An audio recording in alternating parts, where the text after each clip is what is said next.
this is an iHeart podcast. Guaranteed human. I turned off news altogether. I hate to say it, but I don't trust much of anything. It's the rage bait. It feels like it's trying to divide people. If we got clear facts, maybe we can calm down a little. NBC News brings you clear reporting. Let's meet at the facts. Let's move forward from there. NBC News, reporting for America. In business, there's no room for guesswork. Every shipment matters. Every deadline counts. When you're trying to keep operations running smoothly, the last thing you need is uncertainty. That's why reliability is at the core of USPS Ground Advantage. Each package moves through a secure, nationwide network tracked from dock to door with affordable, upfront pricing and delivery you can depend on. Because knowing your logistics are handled lets you focus on everything else. Visit USPS.com/Ground Advantage to start shipping with confidence. USPS Ground Advantage. When Kohler, global design leader in luxurious kitchen and bath products, asked me to be their ambassador for timeless, elegant, durable cast iron, I said, I'm in. Soon after, I was in their Kohler, Wisconsin foundry, watching molten iron poured, enamel applied by hand, and the beautiful finished pieces ready to ship. Since 1883, Kohler cast iron has been crafted by incredible artisans, and seeing it firsthand gave me a whole new appreciation for their craftsmanship. Now, I'm proud to lend my stamp of approval to my favorite Kohler cast iron products for their durability, beauty, and enduring style. Shop my curated picks at Kohler.com. As the Kohler cast iron ambassador, I say, long live cast iron. Welcome to Stuff You Should Know, a production of iHeartRadio.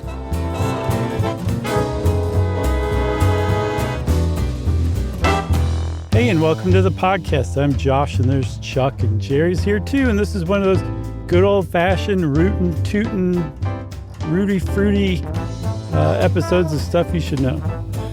Rudy Tooty Fresh and Fruity? That's right. I forgot the rest of it, but yes, you knew what I was laying down. Can I shock you right off the bat? Yes. I don't think I have ever been in an IHOP restaurant and eaten. I don't think so. See, this is normally where I'd be like, what? Yeah. But I don't think you're missing enough to warrant a what? Yeah. I mean, it was always Waffle House, if we were going to do something like that. Mm-hmm. So, yeah, never been in an IHOP. The two are actually not really that comparable, to tell you the truth. I mean, if you went to a Waffle House and then went to an IHOP, you wouldn't be like, been to one, been to the other. Their menus are different enough. The vibe's different enough. Is IHOP more relatable to like a Denny's? Yes. Okay. I've been to Denny's, but not much. Then you don't need to go to IHOP. Can we thank the listener who suggested this episode? Yeah, I remember their email, but I don't remember their name. Yeah, because I finally actually wrote it down, and we're not doing it weeks later. But this came from listener Rowan, and I'm not sure how to pronounce this last name, but I'm going to go with Garindesi. That's a great name. Garindesi? I like Daisy more because of the Daisy part. Yeah, but Rowan wrote in, and I was like, you know what? I think someone in Rowan's life had taken the bar, and I think they realized that they didn't know much about it. And I was like, I've never really thought much about the bar exam, and I don't know anything about it. Well, didn't they also send a little clip or an anecdote about how crazy it gets during the test, like how nuts people will or what nutso lengths they'll go to finish? Yeah, I think I do remember that, actually. Well, save it. Save it. Let's talk about the bar exam, Chuck. For those people who aren't aware, and from what I can understand, essentially every country in the world that has lawyers has a bar exam. But it's the test that you have to take in most places to become a practicing attorney, to become licensed as an attorney. And that's it. There's bar exam, everybody. Goodbye. Yeah, exactly. And, the word bar is there because I think it's named after the literal bar railing in a courtroom that divides the public from, the business end. Right. Where you're not really supposed to go past or else a bailiff will jump on you. Yeah, exactly. I remember there was a local news story once about a judge who'd been drinking like during work. Uh-huh. And like they followed him like on his lunch hour and followed him into like a place where he was drinking. Uh-huh. They were like teeing up the story, and they said this judge not only passed the bar, he went in and drank at it. And that, I mean, like I saw that 15 years ago and it stuck with me ever since. That's so lazy. It is, but I mean, I thought it was pretty good, to tell you the truth. Yeah. Well, that's like when in the old days when we were writers for HowStuffWorks.com, and like a shining week is when I wrote a clever, what do you call the thing under the picture? Caption. Now I can't even remember what the word caption. That's how far we've come. Do you remember any good ones? No, but I was like, hey, Emily, check this out. I wrote a clever caption. It was my first professional writing job, so I was, showing pride. No, I remember that. We used to tell one another our great, clever captions. Yeah, or look at this one. Music lyrics we'd fit into articles that we just thought we were so sly about. Yeah, and now we just say dumb things with our mouths. Right. Well, I feel like we've shaken off all of the curious lawyers who don't normally listen to us, so we can get started, everybody. One of the things about the bar exam I never understood, and I would guess also that most people out there who aren't attorneys or aspiring attorneys wouldn't really get, but there's a lot of criticism about the bar exam. It's just it's not just some test that lawyers have to take to get licensed, which on its face sounds great because like with any professional licensing that protects the public from incompetent lawyers, they have to show that they understand a minimum standard of how to practice law that will prevent them from being such a dipstick that their clients are going to get electrocuted because they represented them so poorly. It's way, way more intricate than that. Yeah. Socially speaking, culturally speaking, socioculturally speaking. Yeah. Because you don't want to end up with a Lionel Hutz, right? No. He almost certainly did not pass the bar. Well, we'll get to it, but you don't necessarily have to pass the bar in every state in the United States to practice law, but sit on it, everybody, because that's coming. I guess we should go back in time and talk about a little bit of the history, because if you go back to colonial days, pre-states in the United States, or not in the United States, but, what will one day be the United States. And then goodbye, rest of the curious lawyers. Exactly. There were no bar exams because there were no law schools. If you wanted to work as a lawyer, you would apprentice or clerk for a practicing lawyer for, sometimes you would just do it and donate your time to working for them. Sometimes you would do that and actually pay them. Right. Which, it seems like a pretty good system. And we'll talk more about apprenticing later because for my money, I think that's a pretty good way to do things. Yeah. But by 1750, which is pretty early on, all of the colonies got on board basically and said, all right, we need standards for people to do this job, and we need to kind of all agree on what that's going to be.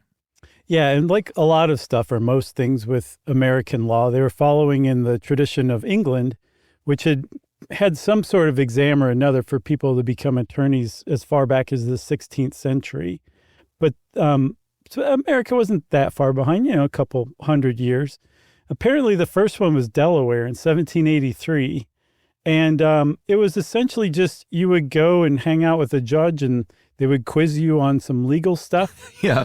And if you got it right, you were accepted to the bar. You were an attorney from that point on. It was okay for you to practice. It was also supposedly looked on as very easy, too.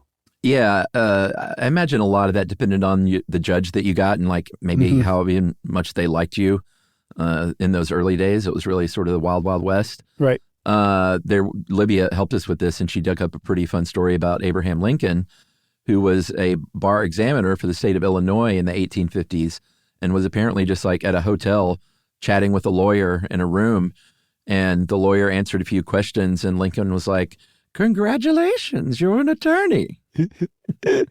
So great, man. Yeah.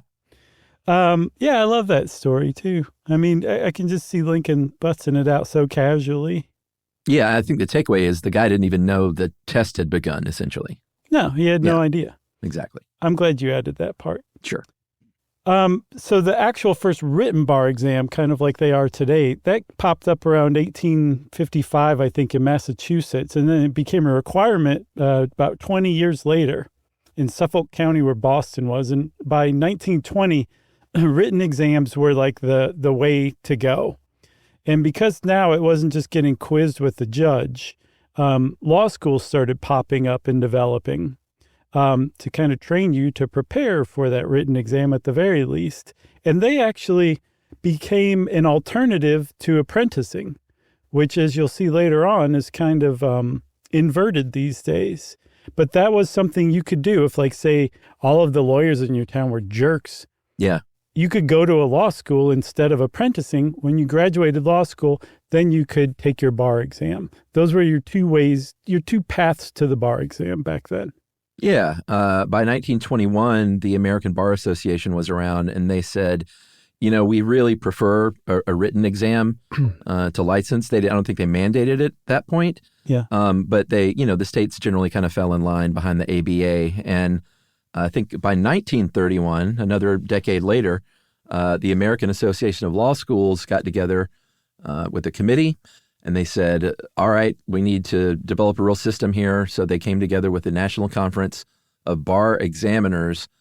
And at that time, 1930s, they were really like the testing that they were concerned about was what they call black letter law, just sort of really unambiguous black and white, yes or no answers to things on like, how things are literally legally defined and not a lot of like, hypotheticals being bandied about, which you're going to get stuff. Yeah, exactly. Which you're going to get more these days in the bar exam.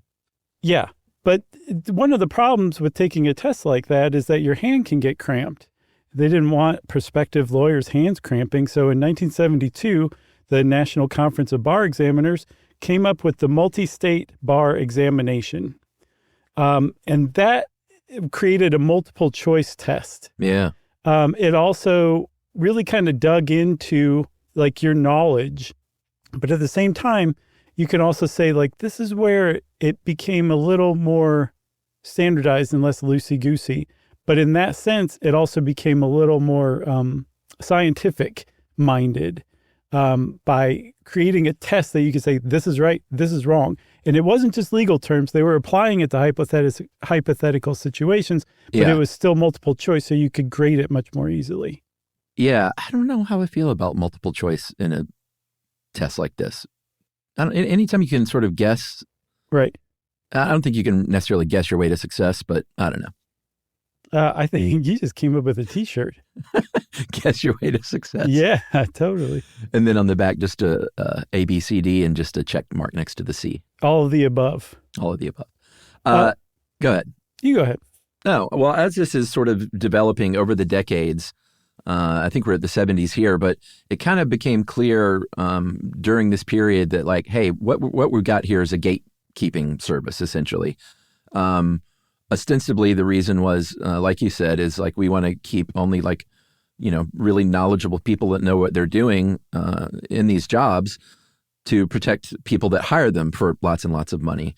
But as this was happening, it became even more clear that there was a side effect of that, which was immigrants, black people, other people of color that were vying to become attorneys were having a harder time. And this is evidence really early on. In 1912, they accidentally admitted 3 black attorneys into the ABA and because they didn't have, like check here for race. And then they were like, oh, goodness, we accidentally let in 3 black attorneys. So we need to start screening basically for race. Yeah, they said we need to add a check here for race thing on the application to take the bar exam. And that's essentially what they did. So from 1912 all the way to 1943, if you checked African-American or God knows what they had down for you to check back then, you were just not allowed to take the bar exam. Sorry. Yeah. Like it was an actual, like you said, a gatekeeping mechanism to prevent black people from becoming lawyers in the United States. And so in 1925, prospective black lawyers said nuts to that.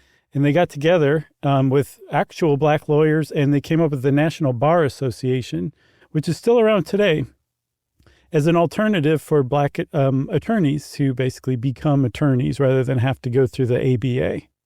Yeah, and since then, especially in like the 1970s, there seemed to be like a series of lawsuits from black lawyers in different states that were suing over various what they felt were discriminatory policies within the test. I don't think many of those were successful, though, were they? No. The one that sticks out the most that I've heard the most described as, just basically a good example of the lawsuits that came around at this time was Tyler versus Vickery, or Tyler v. Vickery if you're a lawyer. Yeah. It was a class action suit that alleged that Georgia's bar examination's cut score, which is the minimum score you have to pass, had been adjusted with the introduction of the multi-state bar exam. Remember the multiple choice test that they introduced? That it had basically been introduced and designed to continue to keep black people from passing the bar exam.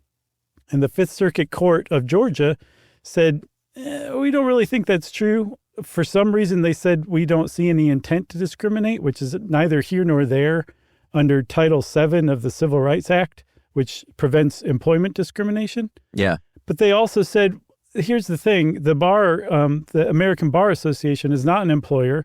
They're not a labor organization. They're not an employment agency. So therefore, Title VII doesn't really apply to them. And the court said, ABA, continue to discriminate through the bar exam as you see fit. Yeah, I don't know much about lawyer stuff. I don't know spit about lawyering. No spit. In my civilian mind, I see that as kind of a punt, legally speaking. And maybe that's, a lot of times you decide something on precedent and whether or not you feel it's right or not. That's just the precedent. But I don't know. That felt like a punt to me by saying like, well, they're not an employer, an agency or labor organization, so we're just sort of not going to hear this one. Yeah, and this reveals to me something that I just find fascinating is when lawyers sue other lawyers or bodies of lawyers or judges rule on the test that it takes to create lawyers and therefore judges, it just seems so fraught with basically opinion because they're so like, it's not like the judge is learning about this for the first time. They're coming at it from fresh eyes. Like this is like part of their fabric as having been a law student and becoming a lawyer and then becoming a judge, Yeah. I just find it fascinating. Yeah, totally. Should we wrap up sort of the testing stuff and then take a break? Let's get back into the evolution of the test again. Yeah, so now we're in the late 80s, 1988. I'm a junior in high school, still seeking that first kiss.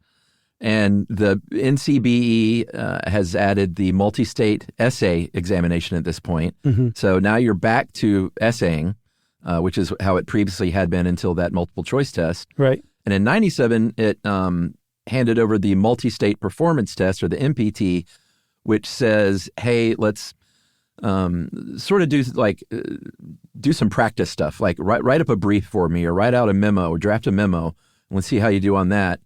And then finally, in 2011, the Uniform Bar Exam, or the UBE, was adopted by most states, where all three of those tests kind of make that one up as one big test.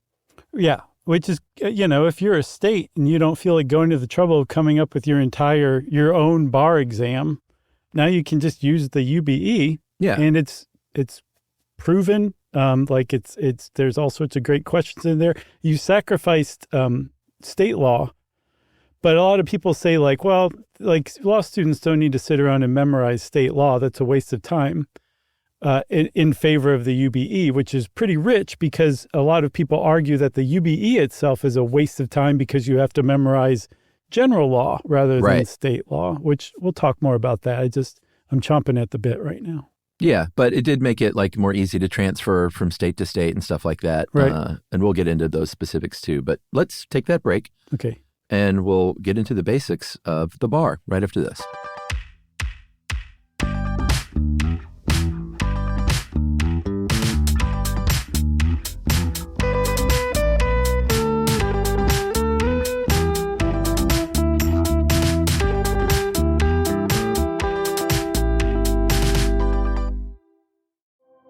I turned off news altogether. I hate to say it, but I don't trust much of anything. It's the rage bait. It feels like it's trying to divide people. If we got clear facts, maybe we can calm down a little. NBC News brings you clear reporting. Let's meet at the facts. Let's move forward from there. NBC News, reporting for America. With my mom and dad living in Orange County, when we bring my 5 and 7-year-old to visit, we are sometimes in for a 2-hour drive that could feel like 10. Oh, as an avid camper, I know all about this. We'll pack up the RV and know this is either going to be the trip of a lifetime or a complete disaster. Which is why we load up the iPads with Lingo Kids before we even pull out of the driveway. It's what dreams are made of. Lingo Kids keeps kids engaged and quiet with over 4,000 interactive games, songs, and shows that kids simply cannot get enough of. You can pack whatever you think you'll need, but Lingo Kids is the only entertainment you'll need for a stress-free car ride. Or really, any ride. Plane, train, hovercraft, whatever. Download Lingo Kids for free today. Or unlock even more amazing content with Lingo Kids Plus. Choose the yearly plan and save up to 60%. Search Lingo Kids in the App Store or Google Play. Lingo Kids, everything kids love. Professional wrestling fans, the action continues every week. This is total nonstop action! TNA Thursday Night Impact every week on AMC. For showtimes and more information, visit TNAWrestling.com.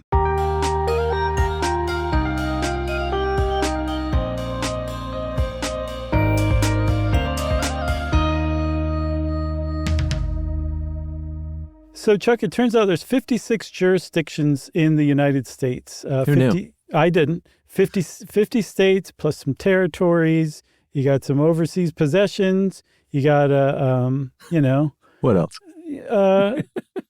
So there's 56, and each jurisdiction has its own highest agency that basically says these are the standards to become a lawyer in the state. And again, a lot of them just said you have to pass the uniform bar exam. That's the standard.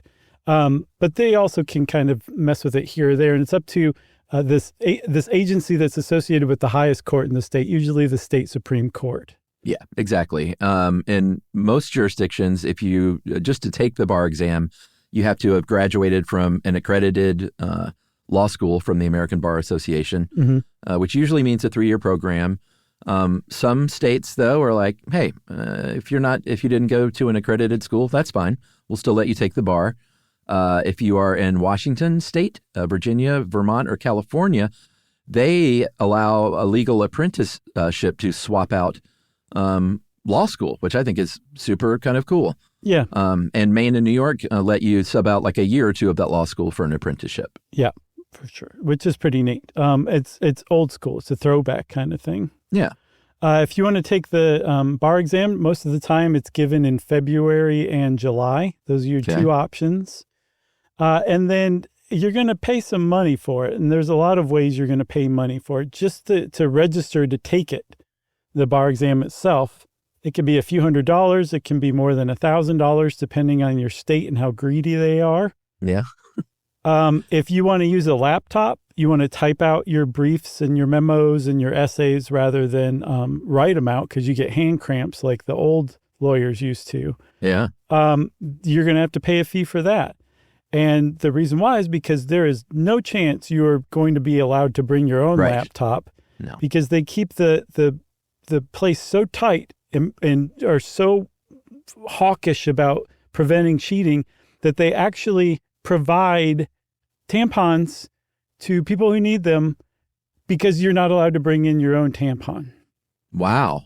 Really? Yeah, it's happened. And apparently it's not just an isolated thing, that they have a bowl of tampons. Wow. And you grab one if you need it and you hope that they don't run out if you really need it. So yeah, there's no way you're bringing your own laptop in. Yeah. Or tampon. Exactly. So, wow, I never knew that. That's a nice little tidbit. Thanks. I thought that was pretty great too. So you have to have money to register, like you said. You have to have money to, a lot of times people take off work for several months. So you have to have a life that can do that, which indicates a certain amount of at least either privilege or maybe hard work and saving, if that's how you did it, which is great. And then almost assuredly you have paid several $1,000s, maybe as much as $6,000 to take preparatory courses. About 60% of the market share in the United States is a company called Barbri. It can be up to $6,000, maybe as low as $1,800. And they have been around since the 1950s. And I was like, what does Barbri stand for? And I had a weirdly hard time finding out what it stood for until sadly, Wikipedia just turned it up. I should have gone to the most obvious place. But I think when they merged in 2021, they merged in the 70s, I think. And it was just the names of two companies. I think Bay Area Review was BAR and the Bar Review Inc. was BRI. And so they just squashed those together. So kind of a boring story. I had seen that it was a merger of Barbizon Modeling School and Brie, meaning the makers of Brie cheese around the world. Wow, that's a mashup I could enjoy. Right. And the $6,000 one that you can pay for, like the premium test prep, they actually have somebody take the test for you, and they even provide the person with a wig that matches your hair. So it looks a lot like you too. I did see, though, they have a guarantee if you do not, if you pay that money to them and you don't pass the bar, I think you get to take the course again for free one more time if you're taking the exam again. Okay, that's not so you bad. don't get your money back, but you get to retake the course at no charge. No. Barbizon Modeling has long had a motto, you don't get your money back. Right. Yeah, exactly. So let's break down the UBE, the Uniform Bar Examination, which is the culmination of decades of the National Conference of Bar Examiners' hard work, sweat, blood, tears, joy, pain. Yeah. And again, you can break it out into 3 parts that kind of came along separately. The first, remember, was that multiple choice test, the multi-state bar examination. Yeah. There's 200 multiple choice questions. I've seen 175. I guess it depends on, I don't know, your jurisdiction and how valuable they find 25 questions. Yeah, maybe. But it covers 7 different areas of the law. You want to take them? Sure. Civil procedure, contracts, of course. Nice. Torts. Ooh.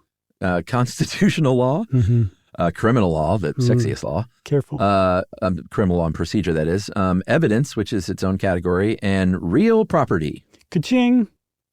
And that is 50% of the UBE score. Then the other 2 are the multi-state essay, once again, which is 30%, and then the 2 multi-state performance tasks, and that is 20%. Yep. So you're like, okay, I could take that, no problem. Sure, you might be able to take it. You probably wouldn't pass. And you'd give up 12 hours plus of your life, 12 hours just of the test. It's spread out over 3 days technically, but the UBE takes up 2 of those days. 12 hours divided by 2 days divided by 4 sessions. So 3 in the morning, 3 in the afternoon. Go to your hotel room, can't sleep, toss and turn. Come back the next morning, 3 in the morning, 3 in the afternoon. Yeah. Oh, well, we should mention, too, that's another reason you might be paying some extra money if you don't live near a testing site, like travel and room and board and all that stuff. Good point.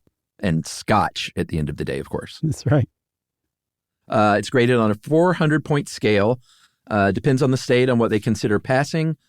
Generally 260 to 270. I said state, of course, jurisdiction. And then apparently it's like, it's not like acing the bar gets you anything more than passing the bar. You pass it, and that's great, but I have some inside info from attorney friends, which I'll kind of dabble in here and there, but I think it's sort of untoward to, you don't go in and be like, oh, I aced the bar. Yeah, I saw a Reddit post where somebody posted like, I got a score of 330, and I mean, is that high? I don't mean to make anybody who's got lower than feel bad, but I'm just curious. Like, what do you guys think? And it was like, you disgust us.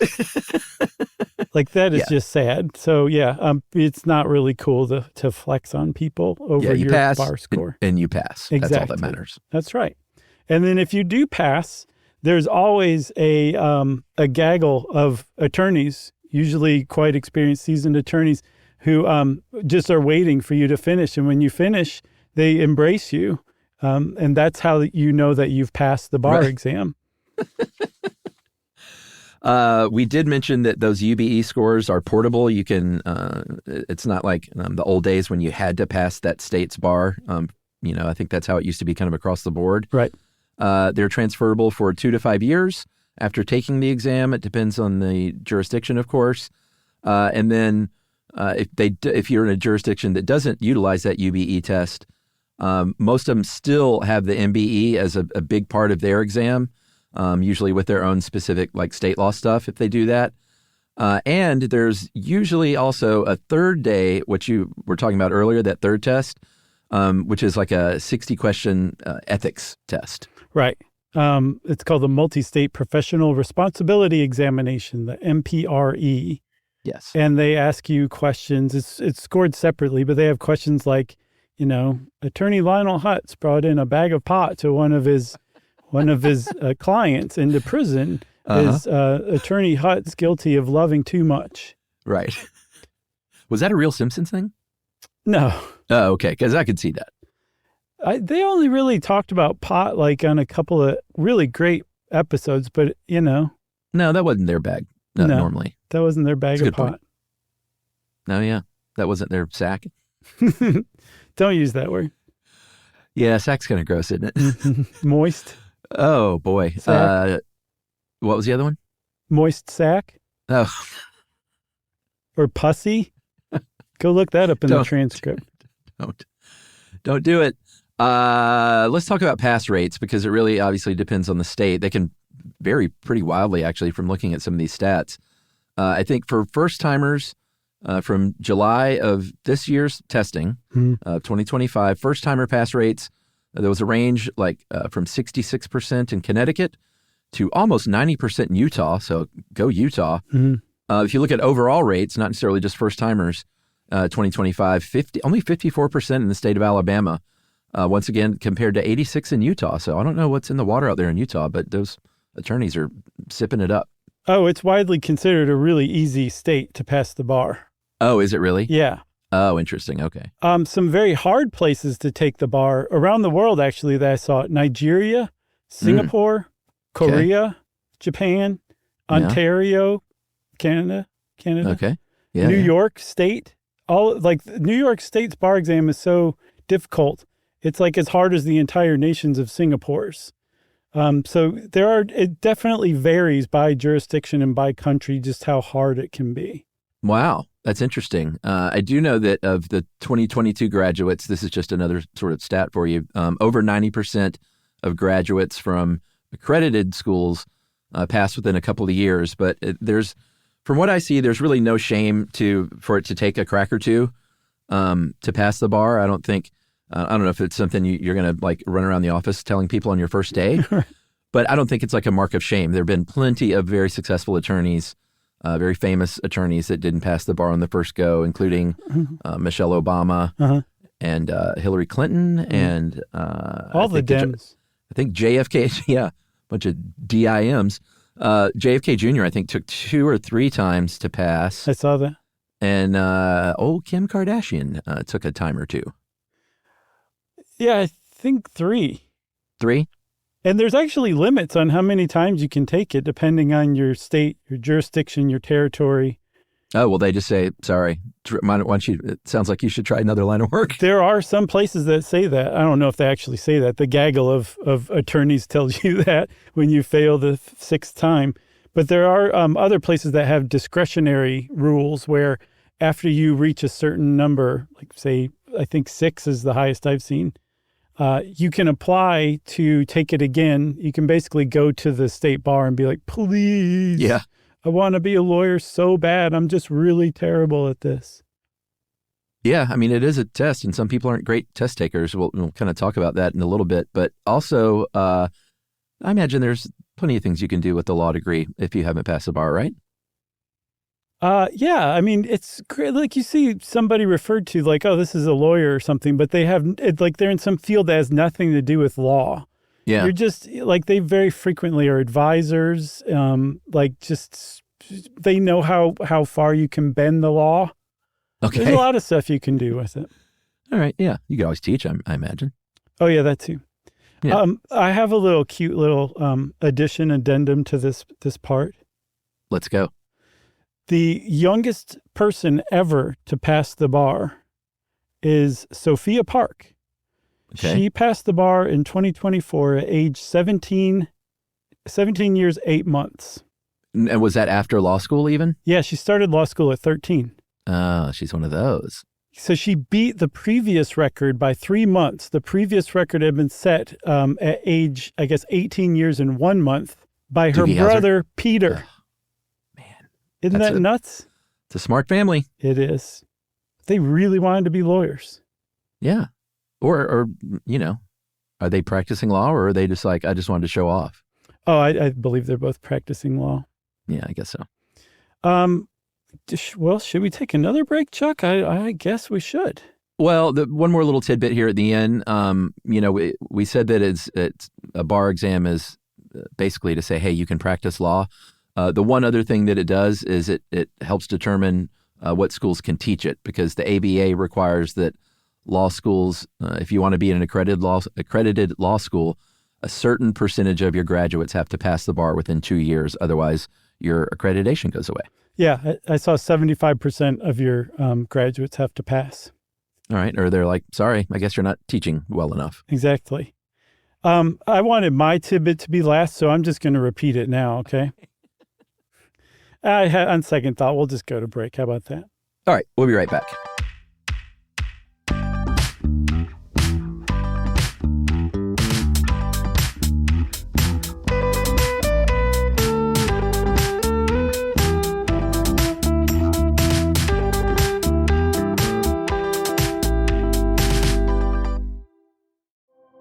I turned off news altogether.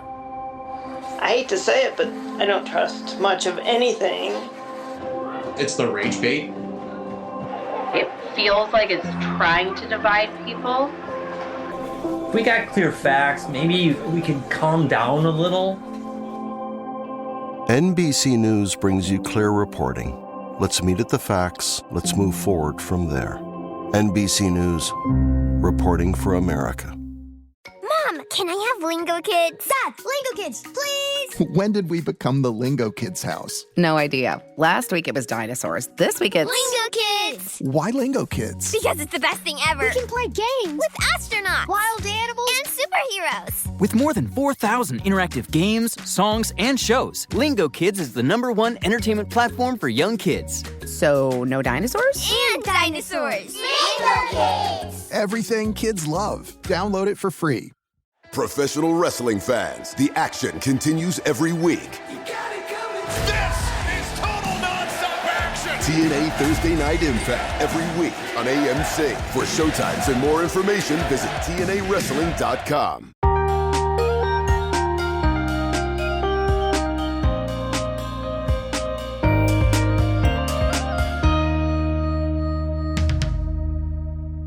All right, so we're back with more critiques and problems on the bar, because if you start to do a little digging, it turns out there's been a lot of that over the years for a lot of different reasons. We've mentioned some of this stuff while it was developing, basically, banning people of color from even taking the test for a long time. But Black and Hispanic Americans are still very underrepresented in the field of law. And, that's a problem, because when you're a practicing attorney, like a lot of opinion, that's why they call them opinions, and judgment goes into it. And sure, it's based on precedent, but your perspective is important. And having diverse perspectives is also important. Right.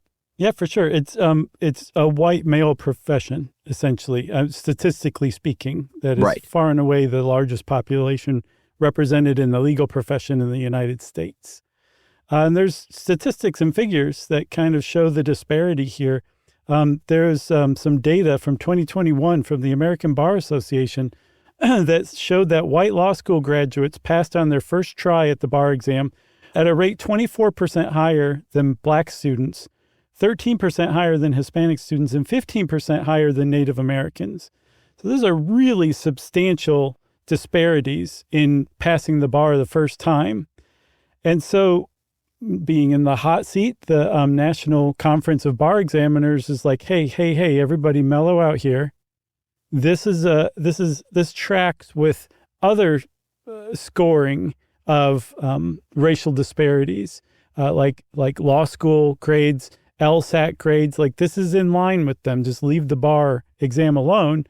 And by the way, their interpretation is that this is an example of longstanding systemic racial disparities in the American education system that start way back, long before the somebody gets to law school and goes to take the bar, and that the bar exam is just showing this. It's just reflecting this problem elsewhere. So again, stop looking at the bar is essentially what the NCBE says. It also kind of sounds like we're just a part of the grand history of systemic discrimination throughout our country. Well, that's a critique of them too. People are like, "That's your answer? Like, we're just perpetuating an already existing racial disparity." Like, that's essentially what they're saying in that argument. Yeah, it's definitely a strange argument. Other people say that just part of that disparity is, the cost associated with law school and to be a successful candidate. And like we said, the privilege that it takes to maybe be able to pay for that and then take off months' work and pay for the very best preparatory courses.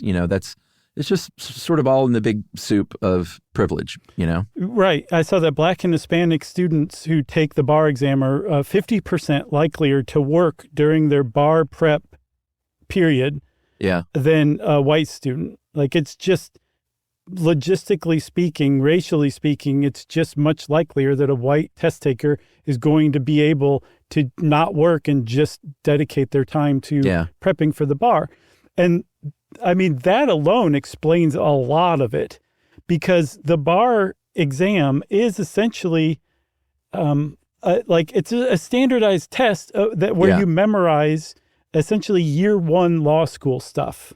Yeah. I mean, that's one of the other critiques is that, it's a memorization test, and there have been plenty of studies that show that it isn't a marker toward your future performance as an attorney or how successful you may be. Right. There was a study in 2024 from Nevada that compared scores on the MBE and other components of their test of, I think, a little more than 500 new attorneys, and how they were basically rated, how effective they were by their peers and their supervisors and judges. And they did find a small positive relationship between some of the ratings, some parts of the bar, but at the end of the day, overall, they said it was minimally predictive of career success and negligibly related. The Nevada performance test was negligibly related to success. Yeah, those low correlations were as low as 1% to 4%. Yeah. I think 4% was the highest. As far as the actual whole bar exam relating to these ratings of how effective these lawyers were by their peers, they said we can only account for that with 12% of the bar exam.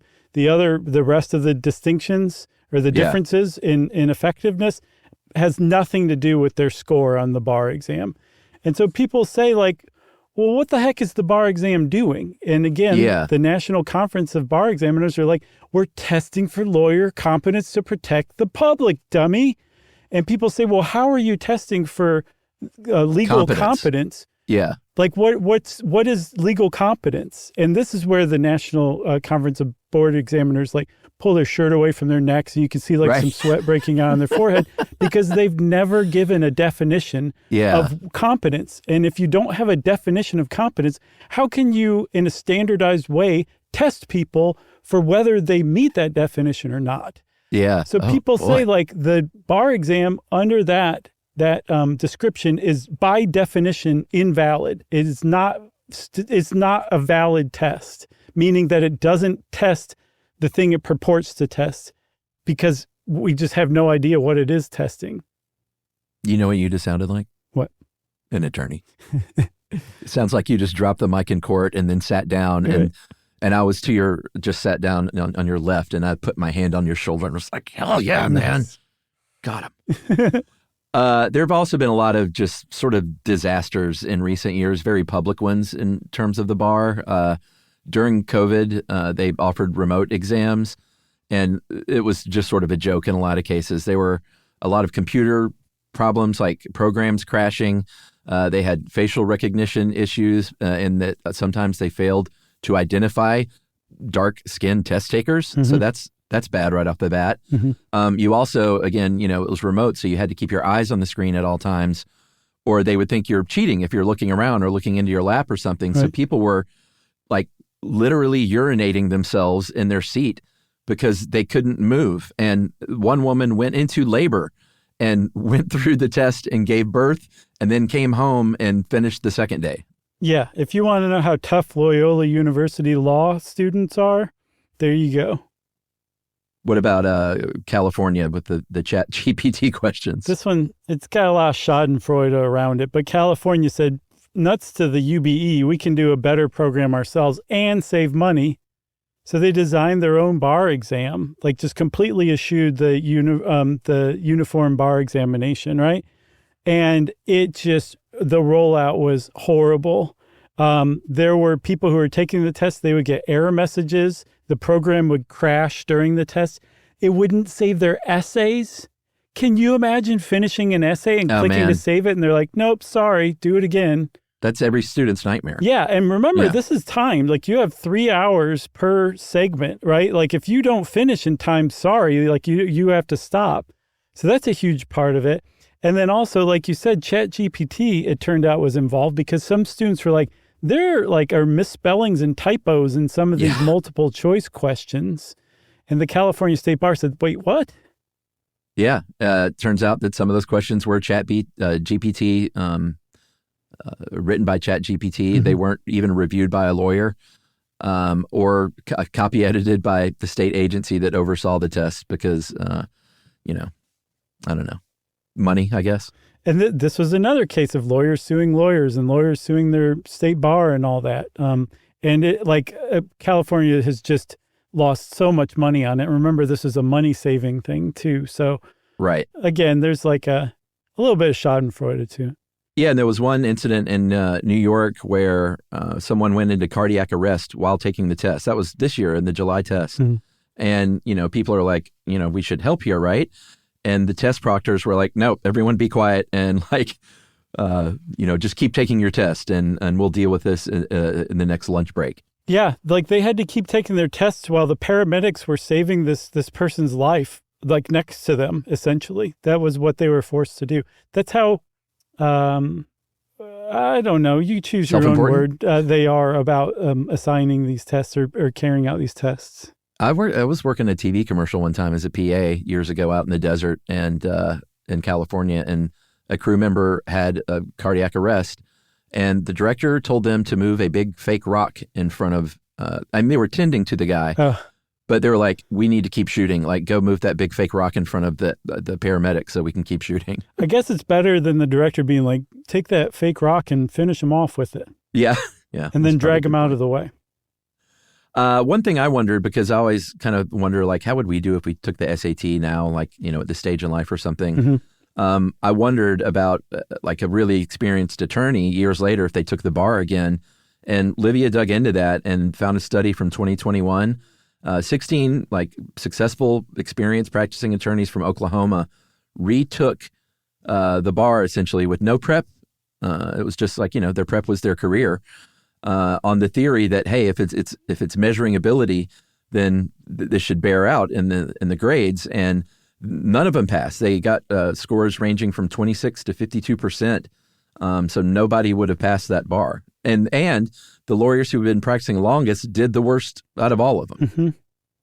And then one general criticism of the bar exam too, in addition to everything else we've just talked about, is that it doesn't in any real way kind of jibe with what these lawyers are going to do in the legal profession. Right. It's general questions about law generally in the United States. Again, it's essentially the stuff you learn in your first year at law school, because the next 2 years you start to get into your specialization. And it's a lot of memory and memorization and a lot of lawyering after you graduate and go through the bar and become an attorney is open book research to figure out what law applies. Exactly. The bar exam is closed book rapid fire testing. So they're like, this is not like it, even putting away everything else, all the other arguments, at its base, it's kind of a flawed test to start with. Yeah, for sure. And because of that, there are a lot of jurisdictions that have long had workarounds and alternatives, and there are changes on the horizon for the bar itself. Wisconsin, it's the only state, I guess only jurisdiction, that never stopped saying, hey, you went to law school and you can practice law in this state. Yeah. You don't have to take the bar here, which is pretty cool. I think you have to graduate from one of the state's 2 law schools there, and they call it diploma privilege. I think in the past couple of decades, New Hampshire has followed suit a little bit. And if you graduate with honors from University of New Hampshire Law School and you participate in court simulations and have practical experience, then you can be admitted to practice law without the bar. Yeah, and we had said earlier that the law school was originally created as an alternative to apprenticeship. Some states have gone the other way now, where the apprenticeships are alternatives to law school. Like it's a path to the bar. I like it too. Vermont and Virginia, they allow apprenticeships instead of the bar exams themselves. Oregon offers apprenticeships where if you're a law school graduate, you can become a lawyer without the bar exam. If you apprentice for, I think, 675 hours over 4 weeks in supervised work, you will basically become a lawyer after that. 4 weeks? 4 months? No, 4 weeks. 4 years?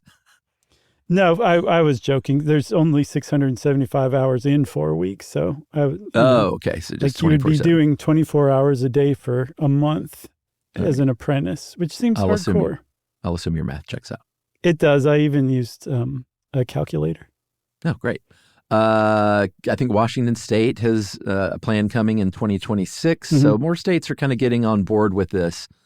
California last year actually rejected a proposal to become more like Oregon with those apprenticeship hours, even though the State Bar of California's Board of Trustees said, we think this is a good idea. Right. The state Supreme Court said, no. But coming around the corner now, we have the next gen bar exam, right? Yeah, the NCBE is like, everybody settle down. So starting in 2018, they're like, we're going to change this a little bit. The tests are going to be shorter. We're going to make it so it's possible to take it remotely if need be. And then it's just going to be a little different where I think it's a little more essay heavy than the original test, but they're also carving out some stuff that they're not going to test on, like family law and that kind of thing. So it's a little leaner, meaner kind of bar exam that they're coming up with. All right. 2 things that I saw that are worth mentioning real quick.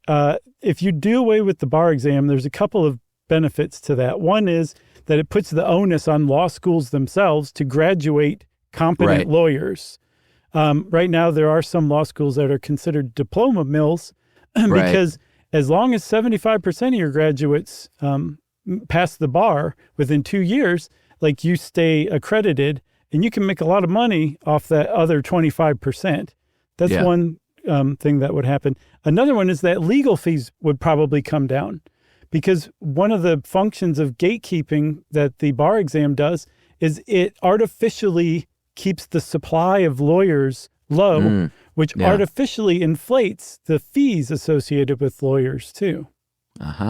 Pretty neat. Think about that. Yeah. Yeah. I spoke to my friend. I think I know a few attorneys here and there, but only like one good friend who's a lawyer who is electing to remain anonymous in this case. Okay. But I did text him kind of about all this, and he said, I would say it's only useful in that it shows how you can collect and synthesize a lot of information under time pressure, but that's not really much different than most standardized tests. But as far as being an indicator of how you'll be as a practitioner, yeah, not so much. He says, for example, the bar will test you to some extent on the rules of civil procedure, but passing the bar doesn't mean you can walk into a deposition the day after you pass and know how to do that. As someone who's taken hundreds of depositions, you learn by watching, listening to more experienced attorneys do it, and then by trial and error, no pun intended, doing it yourself. He is in favor of the apprenticeships. He said it's probably a lot more helpful as long as your mentor, knew what they were doing. Right. And then said one thing he would like to see change is I think more emphasis on writing. He said, I see so many briefs written by someone who allegedly passed the bar. They're just horrible. He said that's probably just a criticism of the legal education more than the bar. And then he said he wanted to remain anonymous. And he said, I know it sounds silly or overly cautious when there are SCOTUS justices who can accept luxury vacations with impunity. But I'm supposed to be impartial here, so ragging on the bar might not be a good look. I think that's smart. Yeah. You got anything else? I got nothing else. Well, thanks for tapping your anonymous friend. That was good info. Sure. If you want to learn more about the bar exam, go take the bar exam. And in the meantime, it's time for listener mail. That'd be kind of fun. I mean, if it was free, I would take the bar exam just to, like, with zero knowledge of anything, just to see, like, how poorly I would do. Yeah, I would too. I'd be right next to you, peeing in my seat and going into labor and having a heart attack. Wouldn't that be funny, though, if we got, like, I don't know, even like a 20% or something? Or if we passed and we just automatically became lawyers. Yeah, let's do it. All right. All right, this is about the Salton Sea. You called for listener mail, right? Mm-hmm. All right. Hey, guys, I was listening to the Salton Sea episode. In college, I took an ocean geography class and learned about inland seas. An inland sea, because remember, we sort of wondered the difference between seas and lakes. Mm-hmm. He said an inland sea can either be entirely landlocked or have a single river connected to the ocean. Inland seas are larger than lakes and have a salinity between a lake and an ocean. So I think you've mentioned something about salinity.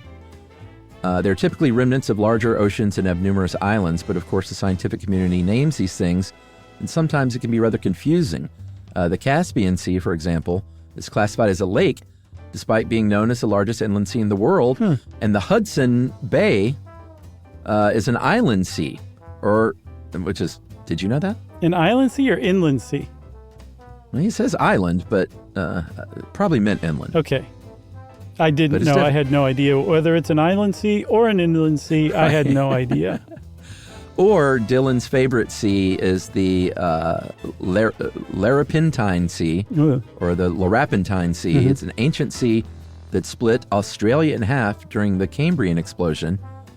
Being a longtime listener and learning about new things is the best part of my commute, guys. That is from Dylan.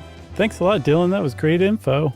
I still like your interpretation, Chuck, which if I remember correctly, you were saying that a lake would be landlocked, I think?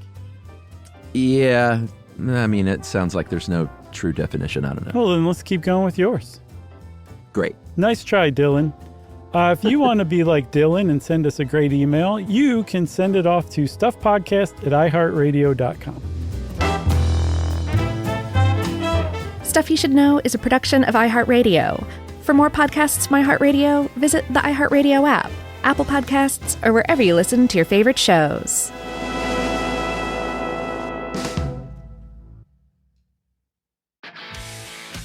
If you're a lineman in charge of keeping the lights on, Grainger understands that you go to great lengths, and sometimes heights, to ensure the power is always flowing. Which is why you can count on Grainger for professional-grade products and next-day delivery, so you have everything you need to get the job done. Call 1-800-GRAINGER, click Grainger.com, or just stop by. Grainger, for the ones who get it done. T-Mobile is reinventing business internet with super broadband. Whether you run a small office or a factory of 500, connection is everything. Powered by America's fastest 5G internet, plus Starlink. Super broadband from T-Mobile reaches every zip code in the U.S. Super broadband, a new era of business internet. Visit superbroadband.com to learn more. Fastest 5G network based on analysis by Ookla Speed Test Intelligence Data 2H 2025. Speeds vary due to local network characteristics and management. Satellite requires hardware installation. Clear view of the sky with 36-month commitment. When Kohler, global design leader in luxurious kitchen and bath products, asked me to be their ambassador for timeless, elegant, durable cast iron, I said, I'm in. Soon after, I was in their Kohler, Wisconsin foundry, watching molten iron poured, enamel applied by hand, and the beautiful finished pieces ready to ship. Since 1883, Kohler cast iron has been crafted by incredible artisans, and seeing it firsthand gave me a whole new appreciation for their craftsmanship. Now, I'm proud to lend my stamp of approval to my favorite Kohler cast iron products for their durability, beauty, and enduring style. Shop my curated picks at Kohler.com. As the Kohler cast iron ambassador, I say, long live cast iron. This is an iHeart podcast. Guaranteed Human.